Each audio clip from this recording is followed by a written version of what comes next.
एक कंजूस जिससे भगवान भी हार गए। एक समय की बात है, एक बहुत ही कंजूस व्यक्ति था।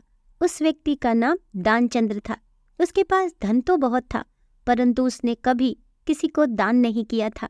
उसने प्रण ले रखा था कि जीवन में कभी किसी को कुछ भी दान नहीं करना है। उसके घर से कुछ किलोमीटर दूर गंगा नदी बहती थी, परंतु वह कभी भी गंगा नदी स्नान करने नहीं गया, क्योंकि गंगा स्नान करने के बाद पंडित पुजारी को कुछ दान दक्षिणा देनी पड़ती है। गंगा स्नान के बाद दान करना पड़ेगा, इसी डर से वह कभी भी गंगा स्नान करने ही नहीं गया। उसकी पत्नी उसे दान पुण्य करने के लिए कहती थी, परंतु वो कहता था, इतनी बड़ी दुनिया में हमारा छोटा सा दान करने से क्या होगा। एक दिन उसकी पत्नी ने कहा, अब तो आपका बुढ़ापा आ गया, आप दान पुण्य तो कुछ करते नहीं, कम से कम एक बार जाकर गंगा स्नान ही कर लो। पत्नी की बात मानकर उसने गंगा स्नान करने की हामी भरी। उसके घर से गंगा नदी 12 किलोमीटर दूर थी। रास्ते में कहीं पैसा खर्च न हो जाए, इसलिए वह 12 किलोमीटर पैदल ही चला गया। जब दानचंद्र गंगा नदी के किनारे पहुंचा तो उसको लगा कि गंगा घाट पर जाएंगे तो पंडित दान दक्षिणा मांगेंगे, इसीलिए वह स्नान करने मुर्दा घाट चला गया। मुर्दा घाट बिल्कुल सुनसान था। उसने इधर उधर देखा, दूर दूर तक कोई नहीं था। उसने जल्दी से गंगा जी में एक डुबकी लगाई। भगवान जो घाट घाट के वासी हैं, वे उसे ये सब करता देख रहे थे। भगवान को एक मजाक सूझा। भगवान वहां पर एक पंडित का रूप बनाकर प्रकट हो गए। जैसे ही दानचंद्र डुबकी लगाकर बाहर निकला, पंडित रूपी भगवान बोले, यजमान की जय हो। पंडित को देखते ही दानचंद्र कांप गया। वह बोला, यह तो हद हो गई, ये पंडा तो मुर्दा घाट पर भी आ गया।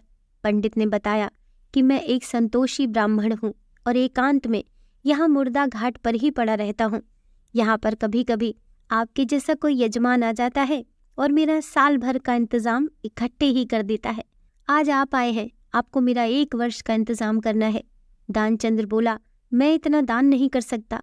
पंडित बोला, दान तो अपनी श्रद्धा के ऊपर होता है, इसीलिए आप 6 महीने का इंतजाम कर दो। दानचंद्र बोला, मैं 6 महीने का इंतजाम भी नहीं कर सकता। पंडित बोला, तो 3 महीने? दानचंद्र बोला, नहीं। पंडित बोले, 1 महीने का ही कर दो।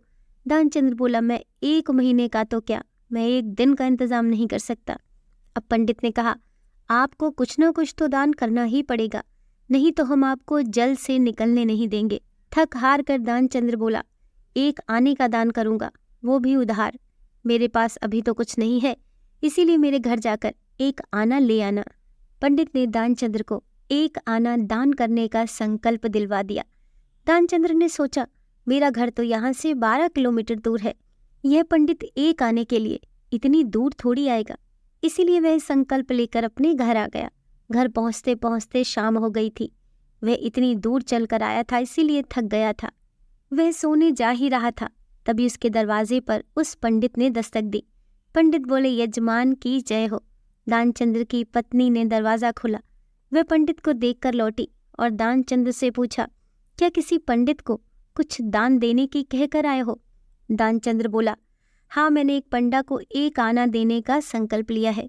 पत्नी बोली, वे पंडित जी अपना 1 आना लेने दरवाजे पर खड़े हैं। दानचंद्र ने सोचा, वह पंडित 1 आने के लिए इतनी दूर आ गया। दानचंद्र ने पत्नी से कहा, जाकर उस पंडित से कह दो कि यजमान बीमार है, इसलिए 3-4 दिन बाद आए। पत्नी बोली, 1 आने की ही तो बात है, दे क्यों नहीं देते? दानचंद्र बोला, मैं किसी को कुछ नहीं देने वाला, जाकर उससे कह दो कि यजमान बीमार है, इसलिए कुछ दिन बाद आए। पत्नी ने दुखी जैसा मुंह बनाया और पंडित से बोली, महाराज, मेरे पति आज इतनी दूर पैदल चलकर गए थे, इसलिए वे बहुत थक गए हैं और बीमार हैं, इसलिए आप 3-4 दिन बाद आना। पंडित बोला, धन मिले या ना मिले, लेकिन वे हमारे यजमान हैं। यजमान बीमार है और पंडा चला जाए, ऐसा नहीं हो सकता। जब तक वे स्वस्थ नहीं हो जाते तब तक हम यहीं रहेंगे। हमारा यहाँ रहने का इंतजाम कर दो। हम यहीं पर प्रसाद बनाएंगे और यहीं पर भजन करेंगे और यहीं पर हम प्रसाद ग्रहण करेंगे। पत्नी लौट कर गई और उसने दानचंद्र को सारी बात बताई कि वह पंडित कह रहा है, जब तक आप ठीक नहीं हो जाते वे यहीं रहेंगे। पत्नी बोली, इससे तो अच्छा उन्हें 1 आना देकर रवाना करो।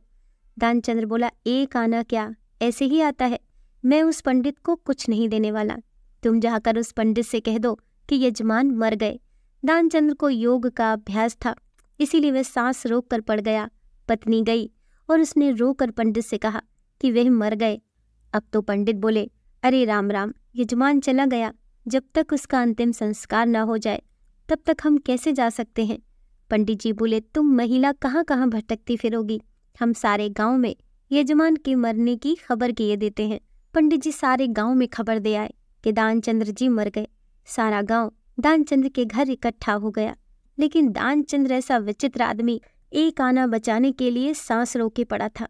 गांव के लोगों ने दानचंद्र को मुर्दा समझकर बांध लिया। अब उसकी पत्नी सच में रोने लगी और रो रो कर बोली, ये मरे नहीं है। गांव वाले बोले, बहन ये तो तुम्हारा मोह है, जाने वाला तो गया, इसीलिए धीरज रखो। पत्नी बोली, अरे किस बात का धीरज रखो, ये मरे ही नहीं है।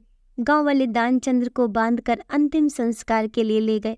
पत्नी बेचारी रोती रह गई, लेकिन वह आदमी इतना सब कुछ होने के बाद भी सांस रोके पड़ा था। सबके साथ पंडित बने भगवान भी उनके पीछे चल दिए। भगवान ने सोचा, हद हो गई, हम कहीं नहीं हारे, पर आज तो इस दानचंद्र से हम भी हार गए। ऐसा गजब का विचित्र आदमी हमने कहीं नहीं देखा। एक आना बचाने के लिए ये आदमी बिना मरे मरा पड़ा है और चला जा रहा है। जब दानचंद्र को लकड़ियों पर रख दिया गया और केवल अग्नि लगनी ही शेष थी, तो पंडित रूपी भगवान बोले कि ये हमारे यजमान थे, हम उनकी मुक्ति के लिए उनके कान में कुछ मंत्र बोलेंगे। भगवान उसके कान के पास मुंह लेकर गए और बोले, मैं भगवान विष्णु हूँ, मैं वैकुंठ से तुमसे नाता जोड़ने आया हूँ। दानचंद्र ने जैसे ही सुना कि भगवान बोल रहे हैं, उसने धीरे धीरे आंखें खोली, लेकिन जैसे ही उसने देखा ये तो पंडित है, उसने फिर से आंखें बंद कर ली।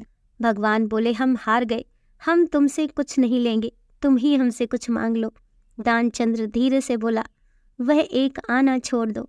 बस पंडित रूपी भगवान तथास्तु कहकर वहां से चले गए और दानचंद्र आंखें खोलकर उठ बैठा। दोस्तों, कहानी पसंद आई हो तो वीडियो को लाइक कीजिए, चैनल को सब्सक्राइब कीजिए। मिलते हैं नेक्स्ट वीडियो के साथ।